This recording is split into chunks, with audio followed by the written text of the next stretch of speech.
Hey, way to show up today. You're going to be listening to something that's going to have a positive impact on your life. My name is TJ Murphy, and welcome to another episode of Adventurous Entrepreneurs.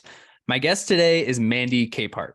Mandy is an author, speaker, and certified grief and life coach here in the Pacific Northwest. She is the founder of the Restorative Grief Project, an online community of grievers and grief supporters looking for movement while they heal. Her own experiences with grief left her searching for resources. When she found nothing, she created it for herself and for those who need it. Just a few of the golden takeaways Mandy shares in this episode are how to cope with losing a loved one and create a healthier, happier relationship with yourself and others through value alignment, shortcuts to starting your own consulting business, and why you need to start having supervision conversations, which you'll find out what that is here shortly. So without further ado, this is me and Mandy Capehart.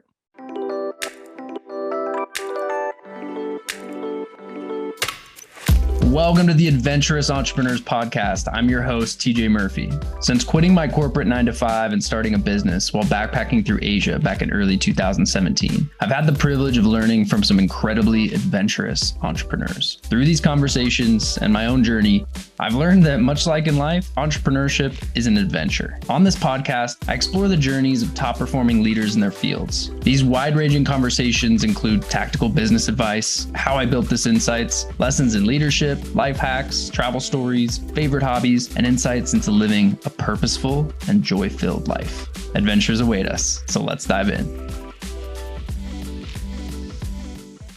Hey, Mandy, welcome to Adventurous Entrepreneurs. Hey, TJ, thank you for having me. It's an honor to be here on your show. Well, I appreciate that. It's great to be chatting with you today. I've been excited for this conversation ever since we first connected because I believe your story and the work that you're doing is incredibly impactful, and it's necessary to lean into this type of work because the reality is we all experience grief at some point in our lives, and learning how to embrace losses without losing ourselves is vital, especially for entrepreneurs. So looking forward to diving into all of that. But before we do, I'd like to just start with a bit of background on your personal journey. Can you tell us a little bit about your story before you became the adventurous entrepreneur you are today? Of course. Actually, it's funny because even as a child, I never thought I would own my own business. I wanted the security of working for someone else and the lack of responsibility, in a sense, of having to take care of my own details and run my own business. And so I went to school for journalism, anthropology, and communications and photography with the intention of going into the world as a writer and travel journalist and just document what's going on around, like National Geographic style. That was my dream. Love that. And then as I got a little older, I ended up jumping between a bunch of different careers, trying to decide, waiting for Nat Geo to find me. And they have missed out greatly. Yes, they have. Overlooking me because I ended up transitioning into a lot of different roles in education, finance, project management, so many different just career skill sets that built up in all these different roles, but every single one of them completely lacked growth opportunities. And for me, that's what I need. I have to find ways to constantly be challenged. And so I ended up deciding professionally to go into my own business, build out my own business right after the pandemic came to the US, actually. I had lost my job in finance, which was a good thing because Blessing in disguise. Oh my gosh, that industry is so rife with brilliant people. I am not one of them. It was not my wheelhouse. It's probably the least enjoyable thing to me, despite the head knowledge I have about it. And so deciding to write this book about grief and surviving loss in the context of your faith practice really came out of my own experience of losing my mom, losing my grandfather, pretty close to one another. And I just had enough losses in my life that I really can't count them all. Probably since I was little, there've been someone that's died or moved away or divorced or had some kind of traumatic experience that affected me pretty greatly. So when my mom died and I stepped down from a lot of my leadership positions that I was in with my church, with my community, I realized I need to do something with my life that is impactful. And I think that means starting a business, and I don't want to. It's so much responsibility, but it also means the freedom and flexibility that I've always wanted, as long as I can commit to the vision long term, because as I said, all of these jobs I've had leading up to this have been kind of dead end, that I could stay and be totally secure long term, but I was bored out of my mind. I wanted a challenge and I wanted constant opportunities to grow and to learn new things. So launching my own coaching practice was not nearly as effortless as I wanted it to be, but it was definitely the right decision for me. Yeah. Well, and I respect that tremendously. I mean, the comfort and safety of a typical 9 to 5 is definitely desirable in so many ways, but to follow something that you were passionate about and doing it with the purpose of being able to impact the lives of others, obviously that's a tremendous gift that you're giving to the world. But as you said, that's scary. That is really scary to embark on that type of journey. So I'm curious, because a lot of people out there have ideas. They want to start a business someday, potentially.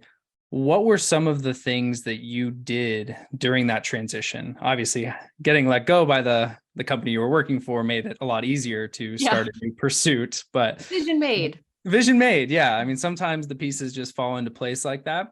But is there anything that helped you as you were making that transition in terms of deciding, yep, I'm going all in on this and this is how I'm going to do it. These are kind of the baby steps I'm going to take to start this business and head down the path to ultimately being able to help people. Yeah, I started with the Small Business Development Center at our local community college. Actually, Right. I used to work for financial aid advising at the college locally, and it took me a minute to remember that they existed and realize like those resources are free. So I contacted them right away to get all the legal paperwork in order and just ask a few questions. And they were so helpful because they want you to succeed. And I'll never forget, I got off the call and he goes, or I started to get off the call and he said, "Congratulations, you just created a job. Well done. You are Yeah. contributing to the economy." And I was like, I'm a grown woman. And Yeah. of course, Did that that. doesn't seem like a big deal, but it is, right? It Oh, it's seems, such a big deal. it is. So I started with that. I had a few friends, I have quite a few friends who own small businesses, and they all are very goods oriented. Very Mhm. few of my local connections are service oriented businesses. And so I didn't have a whole lot of local people to draw on for wisdom or just insight.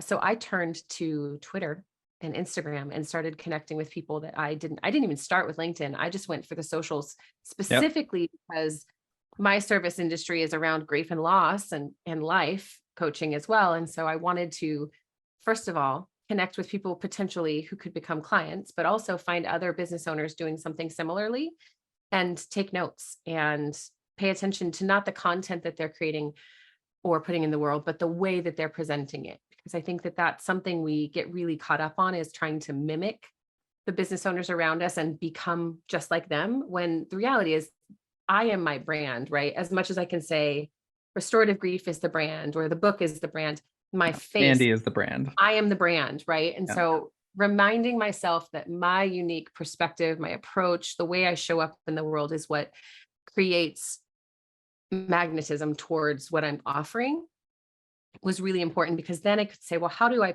package that without being inauthentic or too structured, really? So that was really where I started. And of course, it's a couple of years in now, and I'm still in that place trying to Yeah. refine and remind myself it's okay that I don't have a, 6-digit figure income from a coaching practice that I've worked so hard on. But Yeah, um, it's never ending. I mean, if you want to succeed, you can never stop learning. But what I love about what you just shared, because it's the polar opposite of how I went about it, is that you looked for help in the beginning. I made the mistake of trying to figure out everything on my own, letting my ego get in the way, thinking I knew how to do everything, not finding mentors, not finding a tribe of people that had done it before.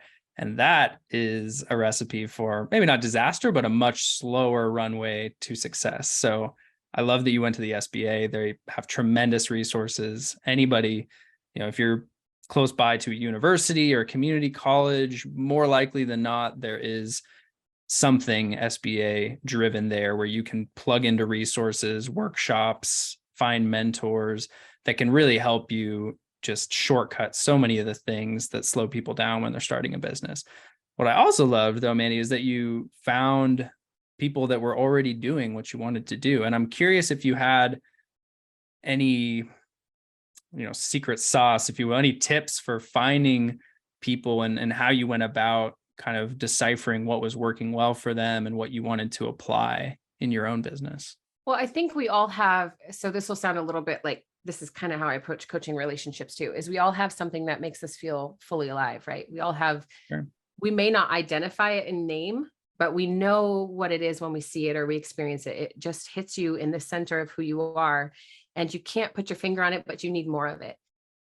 The same is true of when we see things we don't like. We're immediately repelled. And so what I paid attention to, especially in the beginning, was energy exchanges, like recognizing this person is putting something into the world that feels good, for lack of a better word. And what that means is, for me, there's got to be some kind of value alignment between what I care about and what they care about, because the way they are presenting themselves, and I could be fooled. And there were plenty of times that I reached out to people. I was like, oh, you're a terrible person.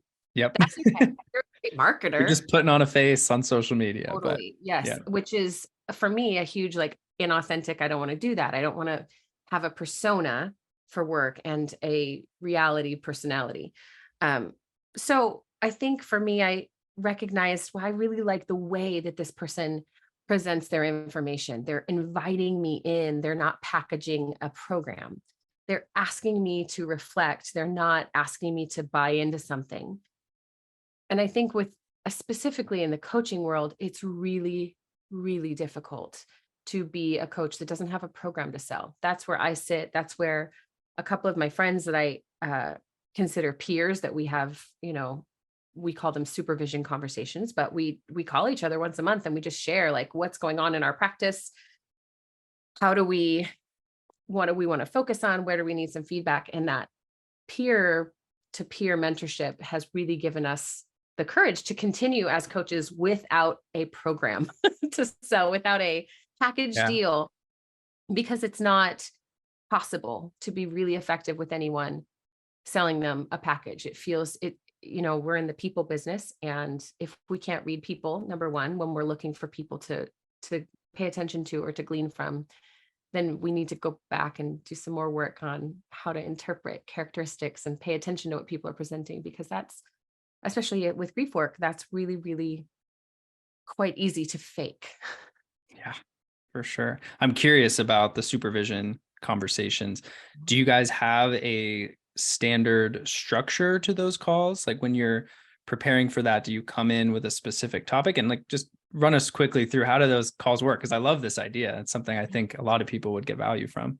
Yeah, they're wonderful. So my immediate person that I do it with most consistently every 4 to 6 weeks, we basically will say, if we have a client situation, and we're all very careful not to disclose any details. If we have a specific situation that we're like, this isn't quite making sense, I'm not sure how to approach, or really this client is pushing back in this arena, and I don't know if I need to set a boundary and close the relationship, or if I am just getting activated personally and need to take a step back and figure out how to coach them well. So part of it is just reflecting in a way that you might in a counseling professional setting where you have someone supervising your work. And then the other part of it is working on the business. So the primary purpose is, how are we marketing well? Are we supporting our own vision by showing up on social media authentic, not even authentically, but just in a way that is true to what we want to present, not in a clickbaity, oh, this was a really cute thing you shared, or this was super funny. Yeah, but it had nothing to do with the reality of who you are. It was just a funny meme or something, rather than Maybe there's a time and place for that, but there is. And even in grief work, I was just yesterday sitting and kind of giggling to myself, thinking about how to make light of that very heavy topic, because I have a pretty dark sense of humor. My sister does too. And once we saw this funny video of a woman doing both characteristics of, she's telling these funny jokes as her coping mechanism and enacting the reactions of all these people, her parents, her friends, her mentors, her boss, everyone who's horrified. And then the sister that's laughing and agreeing with her, like, yeah, that's hilarious. Dead mom jokes, right? They make most people uncomfortable, and that's reasonable. So it's good. The supervision conversations are nice because they allow me to then also get out of my own way. I am the biggest critic. I have so much on my plate So many thinking, of us are. right. And sometimes when you're overwhelmed by that or even just life circumstances, everything becomes top priority. I really love giving all of my top priorities to my person and saying, help me refine. My brain is broken right now. I love And that. they are really helpful at reminding me, go back to your purpose. What's the Mhm. purpose of doing all this? What is this unto?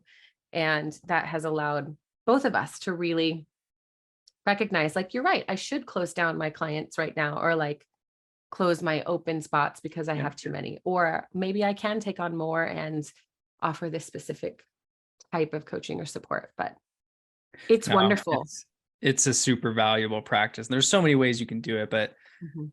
having that feedback, of course, is tremendously valuable. But for me, sometimes it's just getting it out of my head and speaking it to somebody that helps me just say, oh, yeah, that's what I need to do. Or that's the thought pattern that I'm having. I need to turn the switch on that a little bit because, as you said, I need to get back to my purpose. And me feeling sorry for myself or worrying about imposter syndrome or how I'm being perceived with this new content strategy, that's not going to help me follow the purpose that I set on in the first place. So I love Yeah, that. and we're really stuck in that. If your business like mine is primarily based through social media Yeah. interactions, it's exhausting because social media was never designed to actually create the community and the conversations we're trying to pull out of them.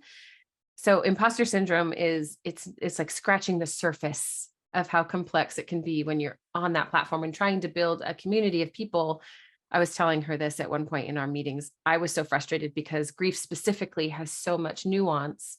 And I kept coming across grief professionals who were inadvertently spiritually bypassing or using coaching to say, I found pain Yeah. to have a purpose to it. Let me teach you how through my 4-step program. And it just infuriated me because, one, I'm an easily activated, I will defend anyone who is vulnerable kind of a person. And that to me felt like taking advantage of the vulnerable people. But I also think that it's completely reasonable. And in fact, often people don't find any purpose in their pain and they don't want to have it transformed into a new Yeah. life path. They actually just want to integrate and feel okay again. Yeah. And the pressure to do otherwise and find purpose is so heavy that I would just feel so defensive of as I'm trying to build my own practice and not become someone that's just against the coaching practices that I see and don't have a lot of respect for. Yeah. I'm trying to be for something meaningful that I can actually help facilitate in someone's life. So yes, it's really quite interesting how that And supervision draw back in. yeah, for sure. And to your point, there's no one size fits all for anything. One coach is going to be the right fit for somebody and you're going to be the perfect fit for somebody else. So staying true to what you want to do and not conforming to, the standard program or what you see glamorized on social media. I really do respect that. And I'm curious about your book. So your book, Restorative Grief, Embracing Our Losses Without Losing Ourselves, is available on Amazon for anybody that's listening. And it's a 31-day guidebook and memoir of loss, life, and learning how to tread water. And I know a lot of entrepreneurs out there, at least the ones that I've met, aspire to write a book someday. And it's easier today than ever before to get a book out there into the world, with Amazon especially, but it's still a lot of work. So I'm curious if you learned anything from your experience and, if you can share just a little bit about what that experience was like for you. Yeah, I mean, I learned tremendous amounts. So like I said, by trade, I went to school as a journalist. So I've been a writer for a very long time. And I think that's honestly a big part of why I was really hard on myself while I was writing this book. I did all of it myself, start to finish, the cover design, the layout, the editing, Wow. the Good for formatting, you. every bit of it is me. I did pay a friend to also edit as well. We both went to school as editors together. And so he was wonderful and tremendously helpful, but it was still my baby. I wanted to get it done and out while I was between jobs at the start of COVID. And also because I was watching my immediate community just disintegrate. Mm. And it had been 4 years after my mom died at that point. And I was at the place where I was like, I think I can help this faith community I'm a part of understand what was successful and how they supported me through loss and what wasn't, because faith communities are notoriously terrible. I mean, most people don't know what to do in grief, but they are notoriously terrible at grief simply because their emphasis is on trying to communicate life and everlasting life. There's no Yeah. real time to sit and truly lament or explore what that means. And so my own faith was very rattled and changed significantly during my process. And I thought, let me find a way to create tiny little consumable chunks so that brain fog of grief where you cannot read.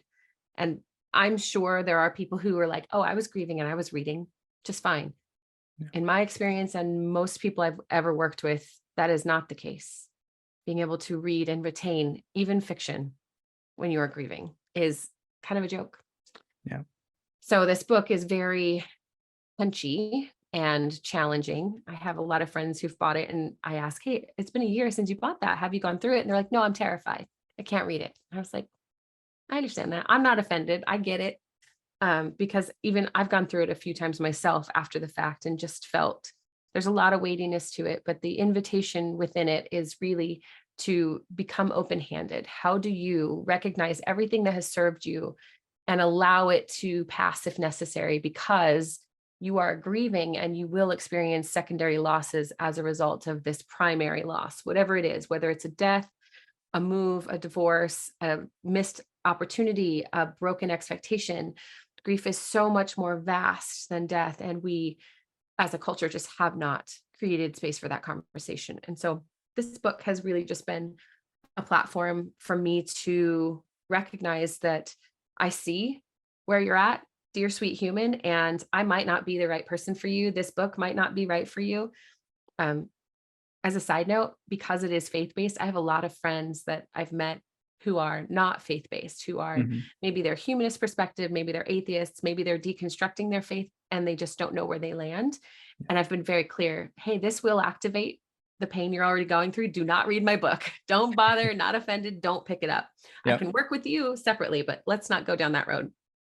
But the book itself actually is what generated the coaching practice. I was done with the manuscript and in editing mode when a wildfire annihilated two of our towns, wiped out 2,500 homes Oh, goodness. just around the corner from me. And I was really overwhelmed and worried, and a bunch of my friends lost their homes. 3 people died. They were man-made fires. There was one, and then there were 2 others that started because, like, in response. It Where was was this? in Southern Oregon. I guess I didn't realize. Yeah. So I'm from Ashland. So Oh, I know exactly what you're talking about. And yeah. yeah, So the Almeida fire. many of my friends, parents, former teachers, people I grew up with. Yeah. Same boat. So, So I ended up realizing it's now or never, right? I was part of a faith community and I decided let's just launch this book as a coaching group and see if it's effective for anyone. See if anybody feels like they have a resource here, because our church is a huge building and it became kind of the central hub for storage, for supplies, for people being able to come in and get services yeah. uh, in the aftermath for quite a while. And so I was like, I don't mean to say I have a test group, but shoot, I have a test group. Let's find out if this is just for me and I wrote my story for me, or if this is practical and helpful.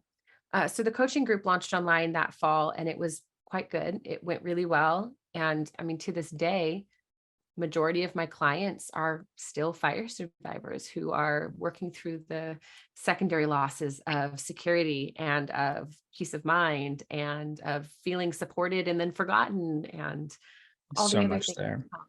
So much. It's hard because I want to, I will say that I can like proudly say all of these clients are thriving and doing really well and integrating practices that help address when those things come back up. But I think one of the biggest things that has taught me is how to mitigate the fact that we have a culture that wants grief to end. And the book really, I can't remember if it speaks directly to that as a big point, but in general, it says, don't expect this to have a timeline. The reality is grief changes who we are irrevocably. And so as we learn to heal, we are learning to, in fact, move through our grief through our mind, our heart, our body, and our spirits, our sense of connection to ourselves and other people, right? And what that does is it allows us to integrate this new understanding of who we are in the world and how we show up for ourselves, because I'm not the same woman I would be today if my mom were still here. I'm just not. I could say that there's no way I could know that. No, I'm confident that if my mom were still here, I would be relying very differently and functioning differently. I don't know that I ever would have written the book. Yeah. And so it's been really fascinating to see how the book is a wonderful catalyst for what has become a really fun career, but it's not the book that brought me to life. I thought, I always thought I'd be a writer. Well, obviously I knew I would be a writer, but Yeah. I never thought this would be the book that I would write. And I never thought that the vibrancy I feel after having a really heavy coaching conversation with someone who's grieving was going to be the story of my life. I get off these calls where people are just falling apart, and I feel so inspired and excited for them and hopeful and ready to just advocate the hell out of life for them so they can find a pathway that's meaningful for them, as opposed to being handed a book or being handed scriptures and said, well, here's what's going to make you feel better, right? Because that's what, with all the most beautiful intentions, that's what most people do. They can't tolerate our discomfort. And so they try to fix our discomfort by centering their awareness and their understanding and their needs in our stories, when we really just need a witness. Yeah. Need somebody to help be that guide. And it's clear to me that you've built your business, your coaching around your core values and really your passion for helping people overcome these very challenging experiences in their lives. Is there a certain process that you take clients through to really identify what their core values are and how they can pursue them in a way that aligns with their goals and passions and ultimately helps them overcome grief? Yeah, there is. And that's really where we start. I try to break down the idea that we are in binaries or stuck within binary thinking. So things are good, things are bad, things are healthy, things are unhealthy, right? The first thing we do is kind of strip that away so that when we experience something we don't want to experience, we can have some compassion for what we're going through. And remember, well, that is a thought, or that is a feeling in my body, or a memory of something that I just really don't want anymore because it doesn't serve me. But it was also connected to these hard things, these grief events, or that I don't want to experience anymore. When the reality is that if we can have compassion for where we were, we can then shift the way that we respond to it. I have a client who is coming out of some super intense, high control situations in their life. And the constant narration of who they are and what they are is on repeat so loudly that it does not matter how effective or successful they feel at the end of a session with me together. They will repeat that narrative and feel beholden to it. And so where we work through in restorative grief coaching is starting with remembering what their core values are, maybe just one core value in the current season. I think people get really caught up in, well, my core values are that I'm an honest, integrous, trustworthy person. Fabulous. Do those 3 core values serve you right now where you are? Because if not, it's entirely permissible to set them aside and just trust you'll come back to them. You don't stop being an honest and trustworthy person because you're not focusing on it. You're allowing yourself to say, well, what is me? What do I need in this season right now? When I feel broken, when I feel lost, what does TJ need in the middle of a deep loss that has shaken your sense of self? And a lot of times we'll just practice, we'll experiment with a single core value. We'll go through, I have a bunch of different ways to bring people, of course, like to the unbelievably overwhelming list of core values that exist in the world, right? Yeah. But when we can, I think, honestly remove ourselves from this feeling of purpose, because again, we are a little bit obsessed as a culture. And trust me, I have a purpose. I love that purpose, but there are some days that things I do are completely counter to it intentionally, just because I used to live in a way where purpose was the only thing that kept me going, or it was the only thing where I found identity, which is really risky. we'll say. Risky in a way that if that purpose is taken, or suddenly I have a shift in my internal self, that's no longer my focus, my identity follows it. And I don't want that to be happening. I want identity to really be core and centralized and internalized. And so our value work will start with just something very simple and say, well, let's do some things that involve that value, but that reinforce health and connectivity in your mind, body, heart, and spirit, that whole sense of self, as opposed to saying, well, drinking to cope with my loss is not healthy, so I need to just stop. Yeah. Coping mechanisms were created, like we have them because they're self-protection.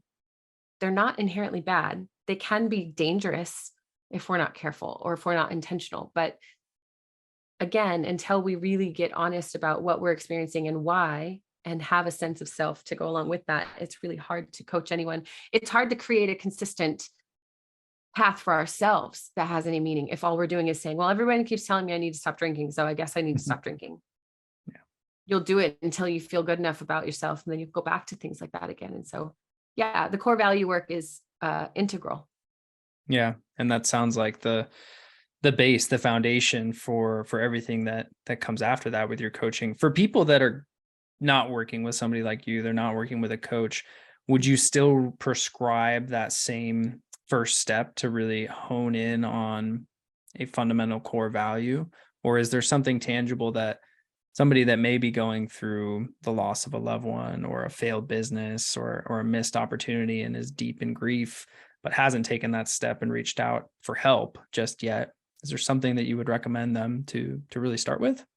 Yeah, I don't actually start primarily with core values. I like to Okay. start with Dan Siegel's work around the window of tolerance. It's a concept about how we respond somatically and internally in our thoughts around trauma and loss and activation, really. So, Mm. and I use activation in place of the word triggered just because the connotation of gun violence that goes along with actual Yeah. physical triggers is really important to be mindful of. So when someone is activated, our window of tolerance, our ability to tolerate an interruption, right? It goes from being really wide open, if we're activated, to narrowing really, really tightly. And so when something happens, we either shoot into hyper arousal, where we are volcanic, where we are yelling, where we're reactive, or we freeze into hypoarousal, where we are feeling slothful or lethargic or just low energy and disconnected.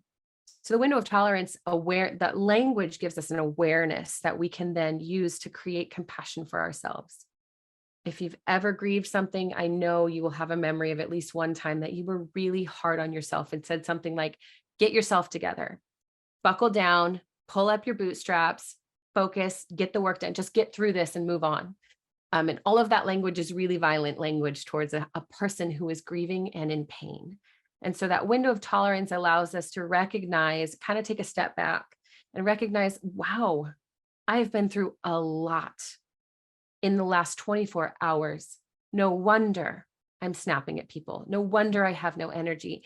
The energetic exchange between myself and the people around me is snappy because I haven't slept, I haven't eaten, I haven't cared for my body, I haven't experienced connection to someone that is healthy and not trying to fix me in however long, right?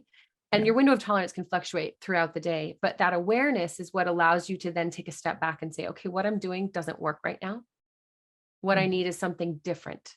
I don't necessarily need to know exactly what that different is to realize that I need something. And so I like to start with the window of tolerance because it allows us to move more gently toward ourselves before we ever start to say, well, knowing what's going to serve you well is knowing what your biggest pain point is and what you need. And that comes out of your value system. So if connection is one of my greatest values, and I realize I'm snapping at the people who talk to me because I only talk to 2 people in a day, every day of my life, no wonder I'm lacking connection. How do I work with myself and also be compassionate, because nobody heals overnight, which goes back to why I get really stressed out when people say, I've got a 5-step program to help you heal. It's Like, like, oh, no, healing maybe is it's not 5 going steps for one person and 500 steps for another. There's no on. one size fits all. So you got to meet people where they There are. And isn't. I'm sure And I you'll go also through think that. that it's about ongoing, because I just don't trust it when people say, I've been healed. And I'm like, okay, Mm-hmm. Yeah. Congratulations. That's amazing. I'm good because I know that healing is ongoing. If it weren't, there's something very, very wrong with me and everyone that I know, because we all still have thoughts that we are subject to that come back around, whether it's reminding us that we lost a pet when we were a child. It doesn't matter if it feels really activating or not. You are still going to be in the ongoing process of healing and finding new ways to integrate and become this version of yourself that you have been becoming along the whole trip, like the whole time you've been alive. It's just not a final destination Yeah. until you croak. And then everybody else starts their healing journey on their own again without you. Exactly. Yeah. All right, Mandy. So this is a podcast about entrepreneurship, but one of the biggest hurdles that all entrepreneurs face at one time or another is living a well-rounded life and doing the things that bring us joy with the people that we love most. I'm not a fan of hustle culture. I mean, as a business owner, as an entrepreneur, there is always a lot of work to be done. There's always more to do. You can always put in more hours, but at what cost? And so I always love to ask people, what does living a well-rounded life look like for you? And how are you able to create that blend and balance between business and the things that you enjoy? I think that's such an important question because play is one of my core values. Mhm. And I very easily set it aside on behalf of other people who need support or who also need to be reminded to play and rest. And so part of me is working towards creating balance by remembering it's a practice, that it's not, again, it's the same thing. It's not a skill set that I have suddenly, or I live a balanced life. It's a practice of remembering moment to moment. Is this balanced? It's kind of the same thing we approach like dietarily, right? We wouldn't just continue to eat bread all day if we realize all I've eaten today is bread. Yeah.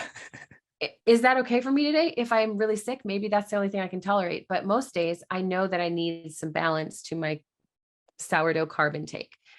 Yeah. So for me, it's a matter of remembering to celebrate when you have a win, because I am, like you said, I will put my head, I'm like, cool, I did it next. Yeah. Got to celebrate the wins, Oh my even the gosh. small And ones. I've never been good at it. I think I Yeah. just a lot of drive and a lot of expectation on myself to say like, well, of course you got it done. Next, Yeah. what's the vision, right? If you could see my whiteboard over here, it's got like 20 different check boxes that have been checked. And I just keep adding to the list instead of like momentarily celebrating each one and Mhm. erasing them to refresh the vision. But um, yeah, I think Very on point for me right now too, because my wife just started a practice where she'll have her priorities for the day, but then she creates a done list. So everything that she has accomplished for the day, she'll make a note of it. And then, ideally we want to get the high priority stuff done, but even if we get the curveball, something comes up, we don't finish the big project that we needed to during the day, you still can feel accomplished and look back and say, all right, well, actually, I got a lot done today. Or yeah, not. Maybe not every yeah, day is going to be that way. And then it's a useful tool to be able to say, oh, yeah, I spent like an hour on social media and then I got distracted and was calling friends or whatever the case may be. But I've started doing it. And for me, actually, I have it right here. Yeah, just having the done list yeah, on one side, at the end of the day, I can say, yeah, okay, that was enough. Like it's 5 p.m. I'm going to go have dinner with my wife. Maybe I didn't get that one big thing done, but I did get all this other stuff done. I'm going to call it for today. yeah. And I think a big part of that for me too is recognizing that rest is productive. I Yeah. cannot function, especially in the high stress, like needed presence of mind business that I've built. If I am unrested, I am inefficient, but I'm Yeah. also ineffective. And I don't ever want to be ineffective on my own behalf when like that's the whole reason I started this, right? Was to make a difference and to create change for other people to take advantage for themselves. And so for me, rest, being productive, play, taking time. I work from home. So taking time to interrupt whatever I'm doing to run around with the dog or my kid. Or even my husband also works from home. So even like stopping what I'm doing and be like, turn off everything. Let's go have lunch. Why not? We would do it if someone walked into our office and invited us out. Here I am. And really remembering like everything is impermanent. Everything we are doing will fall away. Yeah.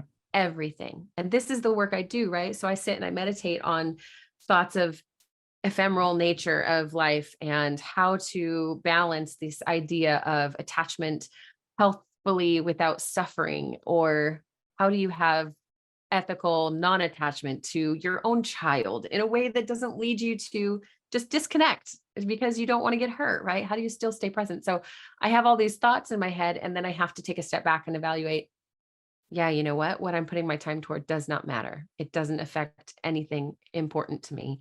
Again, it's not in alignment with my values. And so I'm going to create some balance by playing right now, whether it's, or the other day I was in the middle of a class and an interview and a coaching session, like in and out of meetings all day. And I had like a 30-minute window, and I thought I could sit down and bust out a huge blog post. That would be great, at least a draft. And instead I said, or I could read the next chapter in this awesome fictional book I'm reading that I'm loving.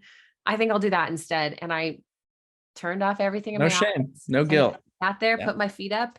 My timer went off to jump in the class. And I was like, that was the best thing I could have done for myself. And it's funny because it harkened back to days of college when I had to have balance or I wouldn't survive, right? I felt Yeah. so obligated to my schoolwork, but I was also working and I was running an organization on campus. I had a lot going on, and I was intentional about building in time to rest then. What changed? Well, I got older and took on more responsibilities, but that's really it. So I was just like, what if I pretended this was a dorm room? And I was like, suddenly, oh, I want to read because I have only been reading work stuff or school stuff. Anyway. No, I appreciate that tremendously. I mean, again, there's always more to do, but you have to be intentional and start designing your life in a way that allows you to take those breaks, that allows you to be okay with not getting everything on your to-do list done because you do need to rest and recharge. It's important. So, marketing question. I'm a marketing guy. I'm always curious to learn how, especially new business owners, cracked the code and found the right vehicles to get in front of, and in your case, make a tremendous impact in the lives of their ideal clients. So social media driven, we've talked a little bit about that, but what has worked well for you in attracting new clients? And is there anything that didn't work along the way that taught you something you were able to build on? I think one of the things that has worked really well is my podcast. So I host a weekly podcast where it's alternating between interviews with people who are grievers or grief professionals, and then a talking point of my own work, or just a coaching point that I go back and forth with. That has been a really powerful way to create some evergreen marketing for myself and for people to be able to say, hey, I have a question for you. And I can say, here's my quick response on social media. But also, if you have time, you might listen to this interview. This person was brilliant. Their work is important, and they really hit on this specific topic. So resourcing by connecting with people has been one of the best ways I have found to put my business in front of people, because coaching is one thing. Grief coaching is entirely a new beast, and it is not just like life coaching with grief mixed in. Grief coaching can be like life coaching with grief mixed in, but it's not, it doesn't go both directions. No. That, and when Instagram Live first really started, I was not interested in it whatsoever. And then I decided, this might be a really easy way to help establish my expertise, not just like I'm sitting here saying, come and talk to me, give me your questions, because no one wants to ask them. That's way too vulnerable. Yeah, And I would tough. never put that on someone. And then the people who are willing to be vulnerable on social media are also often the people who aren't quite ready for the actual work that you have to do within grieving. They want an answer, which Quick fix. right. So I would go live and just say, hey, we're talking about permission to cry today and what that actually means. And it really helped me refine the purpose of what I was doing, but also to create awareness that I wasn't just someone who had lost her mom and decided to write a book. I'm actually quite intelligent and capable of doing what I'm doing, but also the heart behind it and my ability to show up was finally present. And so, and I think I had an advantage in that, like, I've never been the person that had like 3 different MLMs they were working on social media. Like, I've always just been me. And so to be able to start talking very honestly about what I was experiencing in my personal life, but also what all of this education and training classes really was bringing out in me and helping to inspire and shape my business. So that, I would say that. And the things that really didn't work, shoot, everything else. Yep. All the times I try to emulate like what other people are doing, it falls completely flat. It's not me. It's like trying to be what everyone else is in the world and trying to make, oh, well, if my Instagram page just looks right enough or has the best colors or just has the right feel or the right font, then people are going to come in. And the reality is that's not even close to true. What's going to draw them in is, again, like I'm my brand. And so how do I remain present, even if it's even scalable someday, hopefully, how do I remain present and true to what I want to bring to the world instead of just making more noise? Yeah.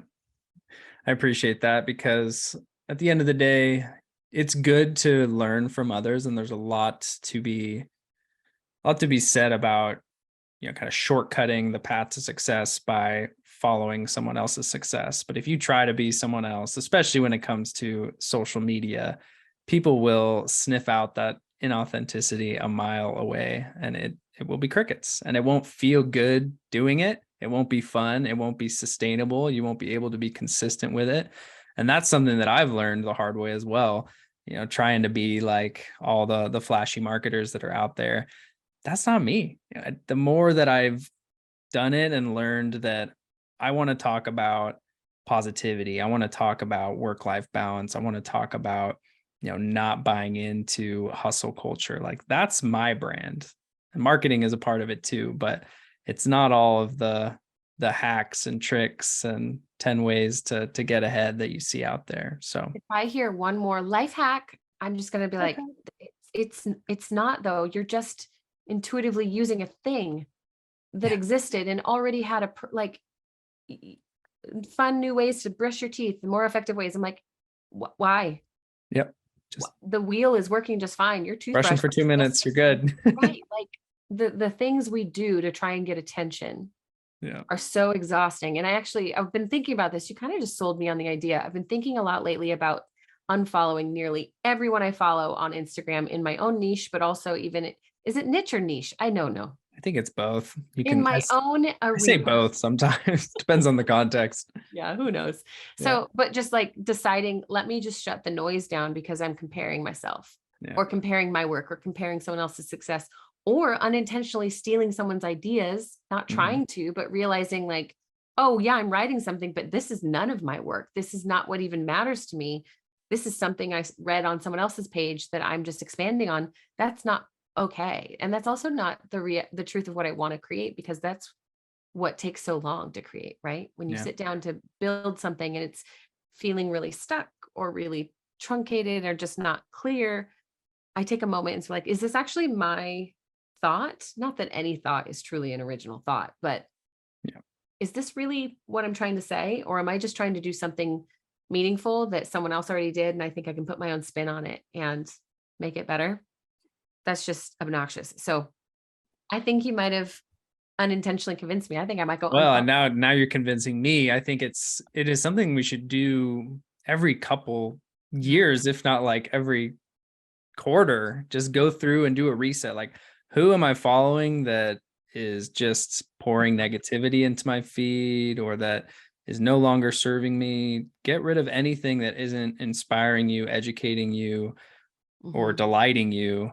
That That way, when one. you are spending time on social media, it is productive and it is bringing balance into your life, instead of just fueling the anxieties and the imposter syndrome and everything else that, man, it's hard. It's hard to be in a world that's so driven with social media, and you're always, Yes. I mean, well, for some, comparing yourself to Yeah. others, which isn't even their real self. That's just the self that they're choosing to show you. So Yeah. And even socially, it can be difficult when you run a business page and you follow people that you care about in real life, but you realize like I would rather like talk to you in real life about what you're going through than just I remember I ran up to a friend once. I was like, "Hey, how have you been? What have you been up to?" And they're like, "Did you see my Instagram stories?" I'm like, "No, I definitely didn't." yeah, Even if I no, tell had, me about it. yeah, exactly. Even if I had seen it, I was like, "Oh, that's amazing." I like will intentionally not engage it so that when I see them, I can say, "Can you tell me about your life instead of showing me a snapshot?" Like Yeah, engage with me. I'm right here. And so, yeah, oh yeah, shoot, so true. everybody's going to be like, "Why did Mandy unfollow us?" And we say, "Because I care about you in real life, not in digital worlds." Disconnect to reconnect. Please don't take it personally. And if you do, I feel like that's on you and I love It you. is. It is. Yeah. All right, Mandy. Well, as we move to wrapping up, I have a choose your own adventure question for you. So you can pitch whichever one you'd like or both if you so desire. But the first one is, what's your favorite place you visited in the past 5 years? Or number two, what is a recent adventure that you went on? And in either case, what was it like? What made it so memorable? Did you learn anything?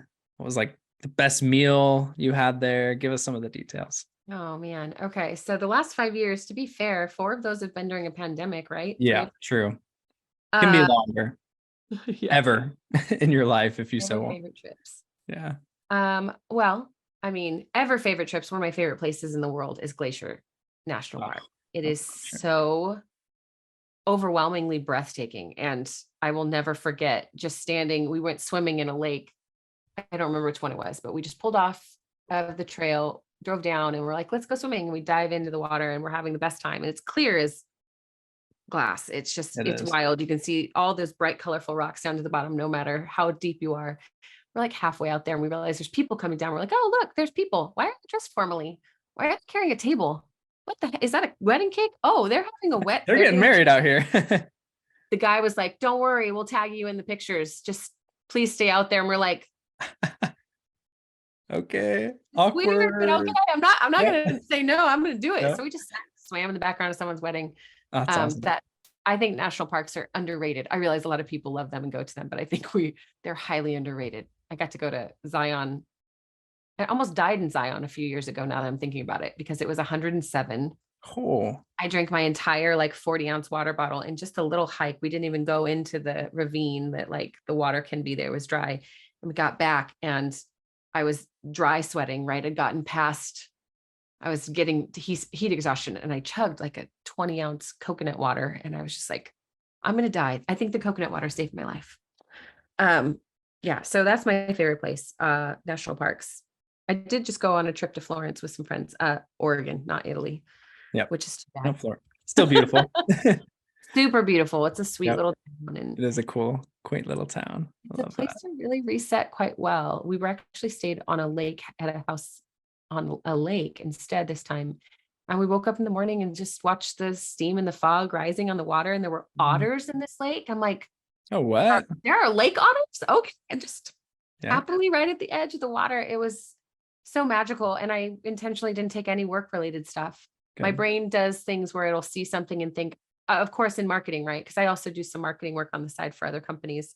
And my everything is thinking, I'm always thinking about the messaging, like the way they're communicating things, and like looking for imagery and thinking about framing photographs or whatever it is. And I just intentionally didn't do any of that. Anytime I caught myself saying, that's a really great article idea, maybe, Nope. hopefully Turn it it'll off. come back to me. Yeah. Who Yeah. cares at this point? I cannot produce if I'm not filling my cup, and I can't fill while I'm pouring at the same time. So Respect for setting those boundaries. That is so important. Like, gotta have trips and just time where you leave the work behind. And it's hard. Like, work will pop up, but reminding yourself to let it go. If it's important, it will come back. Yeah. And in people driven businesses like mine too, I have to have boundaries around that with my relationships. I'm very clear with people and say, like, hey, do you want solutions or comfort? Because I am predisposed to solutions, like so many people are, but I love when my friends can just say comfort. And if I need solutions, we can work together, or you can give me advice as a friend. And I was like, either is true. Yeah. So it's nice, even in that context, because it was with some best friends, that I was able to step back and just exist and be a human and not be a professional in any way. Yeah. It's a great reminder for me too, because I'm definitely someone that always wants to help solve people's problems. And especially in a marriage, that's not always what you need to do. Sometimes Allie just needs me to listen and not try to fix her problems for her. She just needs to be heard.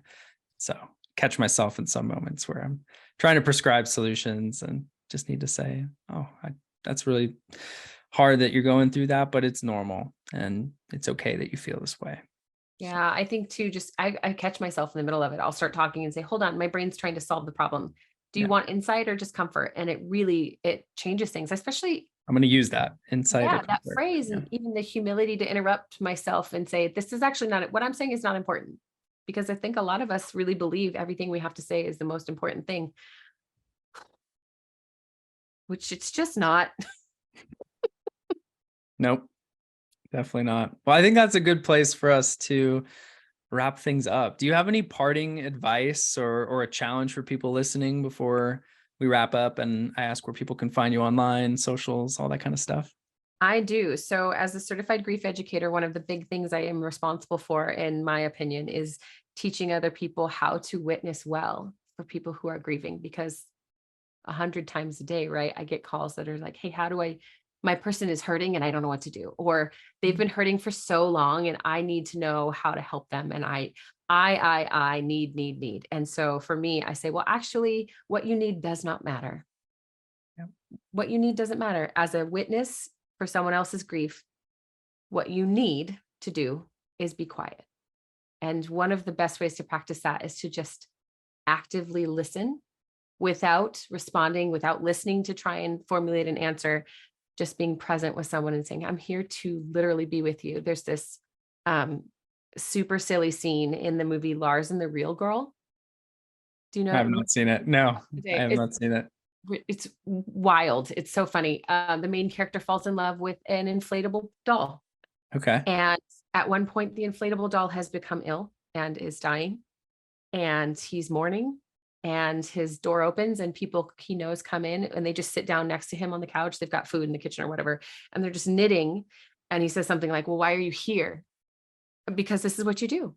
Because you be with people who are hurting. And they're not accomplishing anything other than just being present. Yeah, just being there. And it's astounding how we think that's not enough. So that's my parting thought. Figure out how to be quiet and just sit with people. And to say if they reject you and say, no, thank you, that it's not about you.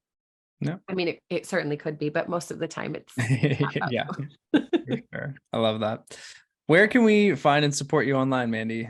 All the socials, website, we'll drop everything in the show notes. Yeah. So everything is at Mandy Capehart, Twitter, Instagram, Facebook. My Restorative Grief Project is that free private coaching group that I talked about. Yep. It's hosted on Facebook. And then my book is on Amazon. And then my website's mandycapehart.com. My podcast and everything is linked there, Patreon, all the things. Awesome. Well, we will put all of that in the show notes for all of you listening. And, if anyone is going through grief right now and any of what we've talked about today resonates, you'll have the links. Reach out to Mandy.